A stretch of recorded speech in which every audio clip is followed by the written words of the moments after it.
സംസ്ഥാനത്ത് ശക്തമായ മഴയെന്ന് കാലാവസ്ഥാ കേന്ദ്രത്തിന്റെ മുന്നറിയിപ്പ്. 8 ജില്ലകളിൽ യെല്ലോ അലർട്ട്. കാസർഗോഡ്, കണ്ണൂർ, തൃശൂർ, എറണാകുളം, ഇടുക്കി, കോട്ടയം, ആലപ്പുഴ, പത്തനംതിട്ട ജില്ലകളിലാണ് യെല്ലോ അലർട്ട്. സനിസ ശോഭചന്ദ്രൻ ചേരുന്നു. സനിസ, എന്താണ് കാലാവസ്ഥാ വകുപ്പിന്റെ മുന്നറിയിപ്പ്? ധന്യ, സംസ്ഥാനത്ത് ഇടിമിന്നലോട് കൂടിയ ഒറ്റപ്പെട്ട അതിശക്തമായ മഴ തുടരുന്ന ഒരു സാഹചര്യമാണ്. ഇന്ന് 8 ജില്ലകളിലാണ് യെല്ലോ അലർട്ട് പ്രഖ്യാപിച്ചിരിക്കുന്നത്. കാസർഗോഡ്, കണ്ണൂർ, തൃശൂർ, എറണാകുളം, ഇടുക്കി, കോട്ടയം, ആലപ്പുഴ, പത്തനംതിട്ട ജില്ലകളിലാണ് യെല്ലോ അലർട്ട് ഇപ്പോൾ മഴ മുന്നറിയിപ്പിന്റെ ഭാഗമായിട്ട് യെല്ലോ അലർട്ട് പ്രഖ്യാപിച്ചിട്ടുള്ളത്. ഈ ജില്ലകളിലൊക്കെ ഉള്ളവർക്ക് ജാഗ്രതാ നിർദ്ദേശം നൽകിയിട്ടുണ്ട്. കൂടാതെ തന്നെ മഴയ്ക്കൊപ്പം ശക്തമായ കാറ്റിനും സാധ്യതയുണ്ട്.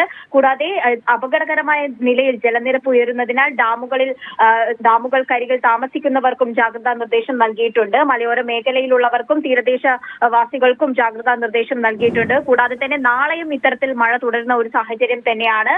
കൂടാതെ ഈ ഒറ്റപ്പെട്ട ഇടങ്ങളിൽ ഇടിമിന്നലിനും സാധ്യതയുണ്ട്, കാറ്റിനും സാധ്യതയുണ്ട്. അതുകൊണ്ട് അതീവ ജാഗ്രത പാലിക്കണമെന്ന നിർദ്ദേശമാണ് കേന്ദ്ര കാലാവസ്ഥാ വകുപ്പ് നൽകിയിരിക്കുന്നത്. കേരള തീരത്ത് മത്സ്യബന്ധനത്തിന് തൽക്കാലം വിലക്കൊന്നുമില്ല. ധന്യ. ശരി സനിസ.